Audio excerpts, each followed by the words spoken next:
I have a genetic connection, obviously, to type 1 through my son, Philip. So what I want to do is talk about where we are as an organization and what we've accomplished on the research front, where we're going and why.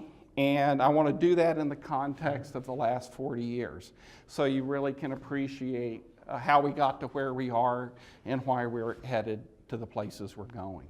So we've gone from $10,000 raised to this year over $2 billion of cumulative funding of research grants. From 2004, when we funded 4 human clinical trials, to this year, we're funding, right now we have 50 active human clinical trials. But then what we want to do, and we've done, is build a 5-year plan that says go to the mission side, to the research and advocacy side, and say by therapeutic area, what is it that we as an organization need to deliver? What I want to do is talk about each of these 5 therapeutic areas. So the first 3 of the therapeutic areas that we have fall into the area of glucose control. So we have artificial pancreas, glucose responsive or smart insulin, which I'll talk about, and then encapsulated replacement beta cells. So over the next 5 years, the way we're allocating our research is our research dollars is to do the greatest good for the largest number of people in the shortest period of time. So we're really front-loading the delivery of glucose control therapies in the next 5 years, while still ensuring that we're moving as rapidly as possible on prevention and the ultimate cure. As a result of what JDRF began back in 2006, as many of you know, that Medtronic will be shipping what's called, they're going to call it the 670G, will be the first automated infusion of insulin. So the goal of this device is to keep you within range. So we really brought the artificial pancreas, we made it a reality, but 5 years ago we thought we'd be done at this point, but we're not, because without JDRF support, without JDRF pushing the envelope, we won't get to where we want to be. We won't get to that little bitty device that you just put on. It's painless, it's small, it'll last a while, and everybody will wear it, and it'll be available to everybody who wants it. Without us continuing to push, that won't become a reality. Then there's glucose responsive insulin that's been around since 2001. And essentially what the concept is that you engineer an insulin that knows when blood sugar is going high and becomes active until it brings you back in to perfect blood sugar range, and then it sits inert until more glucose comes along, then it kicks in when it's needed, brings you back down, and lays inert. What you can expect in the 5 to 7 year time frame, maybe a couple of years later.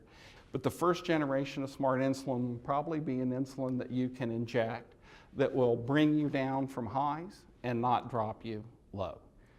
The third thing we're investing in is encapsulated replacement cells. What you should expect to see is probably a first generation device that will secrete enough insulin to keep you from going dangerously low, but probably not give you full euglycemia, not fully restore normal blood sugars. Technically, I don't consider it a cure, but if we can do that and it lasts 2 years or it lasts forever and you just got to go get reloaded every couple of years, that's not a cure, but that's victory from my perspective. So what we ultimately want is a short-term intervention that causes no meaningful side effects, no autoimmune attack, diabetes is out of their life forever. It's going to take us a while to get there, so that's why we have to have these therapies in the meantime to reduce the burden, keep people safe and healthy, and essentially give people a functional cure. We then go to the next major area of our research, which is prevention. So if we can take care of everybody who has it, and then we can prevent it in everybody who's at risk, whether they know it or not, and keep them from getting it over time, that's victory. And then the final piece of our research is the cure. The first thing we're going to have to do is we're going to have to either regenerate, expand existing beta cell mass, accelerate the production of more beta cells, or we're going to have to convert other cells into beta cells. The second thing it involves is anti-inflammatories, because the beta cells themselves are part of the problem. We need to focus on beta cell health. So the ultimate cure is probably going to be some kind of combination therapy. What we're after, short-term intervention, as I said, short-term intervention, no meaningful side effects, after which diabetes is out of your life forever. We don't know when that's going to happen. I think realistically, unfortunately, it's going to be 2 decades or more. But if we can keep you safe, healthy, no burden, low, great outcomes, and we can prevent everybody who doesn't have it from getting it, that's not the cure, but that's, I think, hugely successful and something we're passionate about. The challenge we face is this is really expensive. So what we need to do in order to fund the 5-year plan that we've built is we need to grow JDRF as it exists today by 9.4% compounded over the next 4 years. And that's where all of you come in. That's where I come in. Build the chapter, bring more people, go get crazy and wild at the gala and do something you're going to regret, and then consider making an individual gift.